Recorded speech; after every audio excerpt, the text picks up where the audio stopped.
Shay dari kelas 11. Kali ini aku akan mengunjungi stand UNES. Kak, boleh wawancara nggak? Boleh.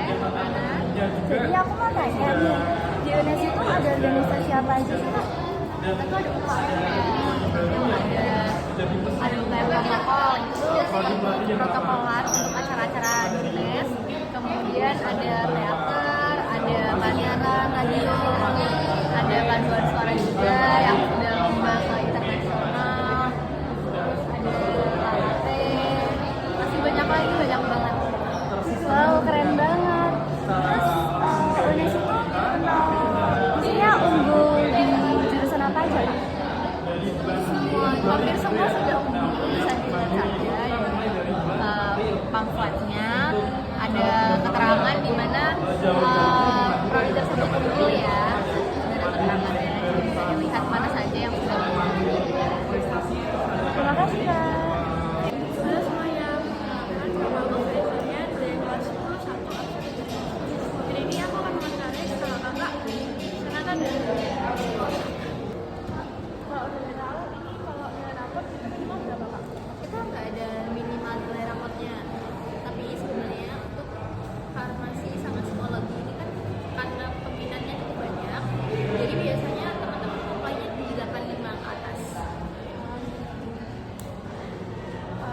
Jawabnya sedikit. Asrama ya, kita tuh sebenarnya ada asrama, tapi nggak terbuka untuk umum. Jadi untuk penerima beasiswa sama anak-anak daerah timur. Beasiswa gimana kak? Biasanya sebenarnya kita ada dua yang dari awal, beasiswa cerdas humanis sama beasiswa KIPK. Tapi dua beasiswa ini untuk mahasiswa kurang mampu, karena nanti persyaratannya ada SKTM, surat keterangan tidak mampu. Nah kalau beasiswa yang berprestasi itu bisa di-apply di semester 2, karena nanti persyaratannya harus menggunakan minimal IPK.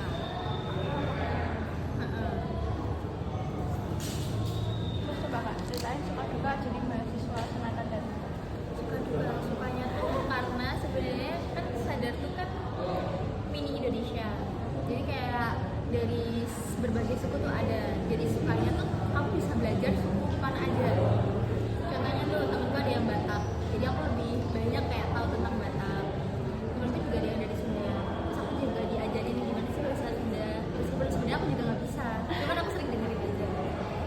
Terus agamanya tuh banyak, jadi aku kan Islam dari lahir, terus sekolahnya dulu juga Islam. Jadi pas masuk Universitas Katolik itu aku jadi tahu, jadi kayak Romo tuh ternyata ada ordonya, terus ini juga ada ordonya, jadi aku lebih banyak tahu tentang hal baru. Dukanya sebagai mahasiswa yang minoritas itu tuh kadang kayak merasa bingung gitu loh, kan tadi kayak ada tadi tuh siang doa malaikat Tuhan, kan aku kayak ngerti itu tuh apa ya, itu kayak nggak ngerti, cuman nggak paham. Tapi lama-lama aku oh ya ternyata kalau jam 12 tuh ada doanya, jam 3 ada, terus jam 6 tuh ada. Halo semuanya, kenalin, aku Vivi dari kelas 11 dan kali ini aku akan mewawancarai BINUS Barat. Kalau di BINUS ini tuh ada ketentuan nilai masuk nggak ya? Untuk di BINUS sendiri tidak ada ketentuan nilai masuk, karena kita untuk masuk ke BINUS kita lewatnya tes. Atau ada beberapa prodi yang nggak usah ada tes itu? Kalau semua masuk BINUS harus lewat tes sih, walaupun kamu pilih prodi apapun tetap harus masuknya lewat tes. Di BINUS ini ada organisasi Organisasi banyak, kita ada di 65 lebih organisasi. Kita juga ada di organisasi kayak kita nyebutnya adalah UKM, jadi kita kegiatan mahasiswa. Kita ada olahraga, ada di badminton, futsal, basket, taekwondo, seni sendiri. Kita juga ada choir dan juga dancer. Di tiap jurusan kita juga ada yang namanya himpunan.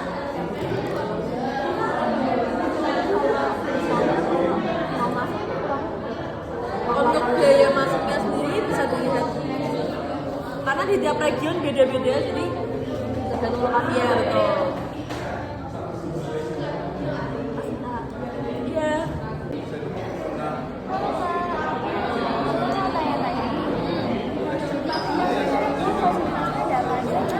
Ada banyak saya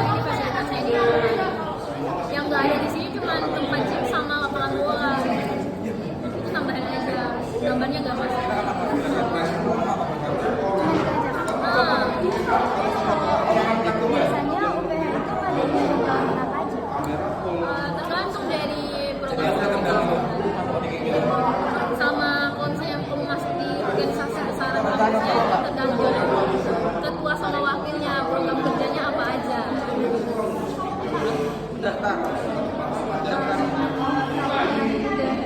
Ada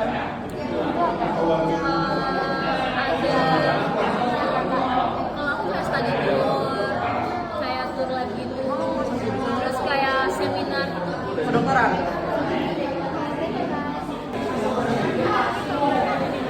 Ini kampusnya ada di Jakarta Barat, ada di Siti. Kalau kamu pernah main di Jakarta, pernah tahu CP Taman Anggrek, nah kita kampusnya di dekat situ.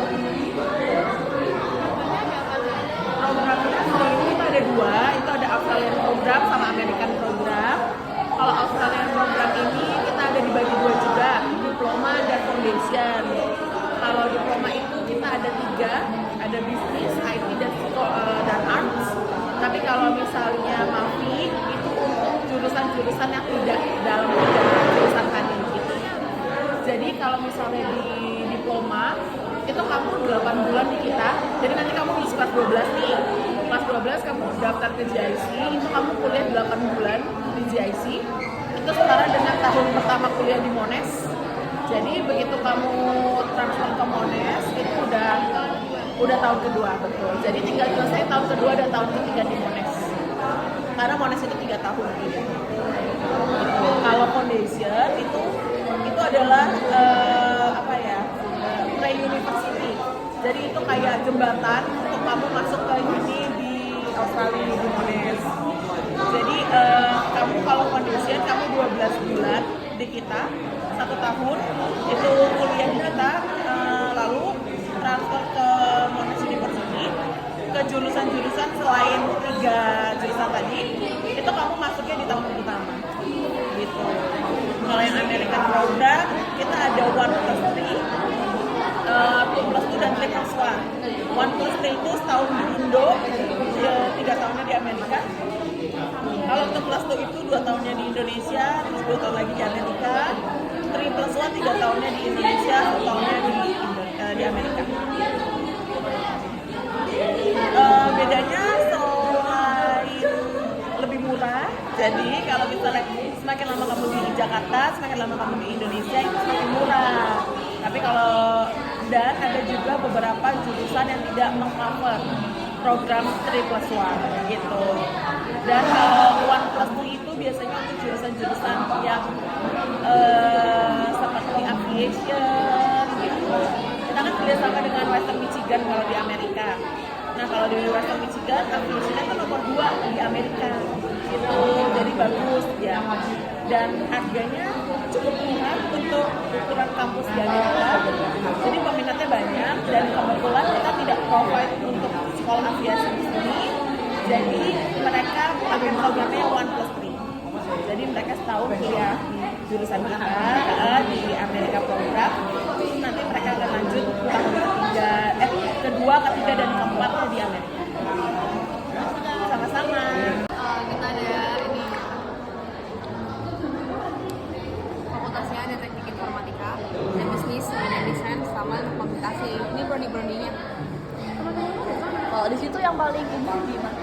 Sebenarnya bagus sih, sebenarnya bagus. Tapi kalau yang paling bagus itu mungkin di komunikasi sama seni dan desain.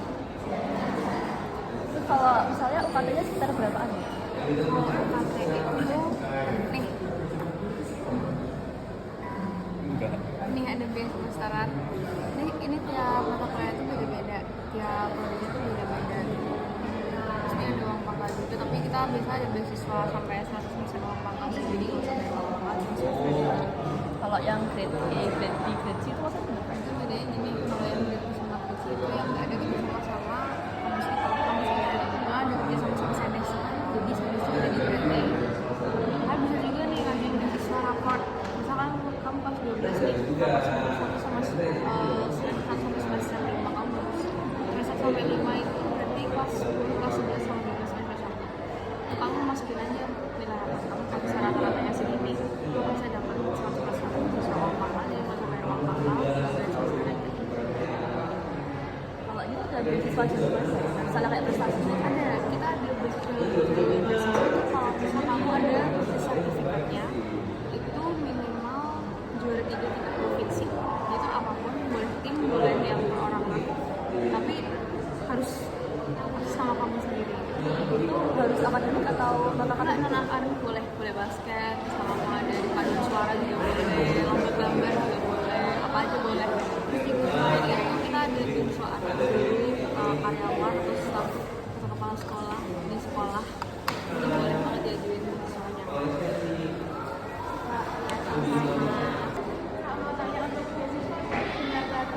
Untuk beasiswa requirement kita itu pertama nilai. Untuk nilai 80 itu 15%, untuk 85 di 20%, untuk 90 di 30%. Kita hanya mentok di maksimal itu 30% beasiswanya. Gitu. Dan itu bisa renewal per tahun. Tergantung CPI kalian. Tuh. Jawabnya itu dikasih setahun gitu, tahun pertama doang atau Oke, kalau teori itu sebenarnya bisa sampai kalian lulus. Cuman balik lagi, kalau bisa terbilang nggak wajib. Kalau kalian dapat yang harga yang murah di luar dari teori, itu nggak ada masalah. Pokoknya aku kasih gambaran kalau dari teori dan pertama itu 2 sampai 4 juta. Ya, tergantung dari tipe kamar dan fasilitasnya. kalau jurusannya apa aja? Terus kita ada bisnis, ada tourism, ada hospitality, ada arsitektur, ada aktuarial, ada engineering, dan banyak. Dan semua, yang mulai kita ada cyber security, ada AI, ada digital advertising, ada digital business, gitu. Dan itu semua kita infuse dengan teknologi.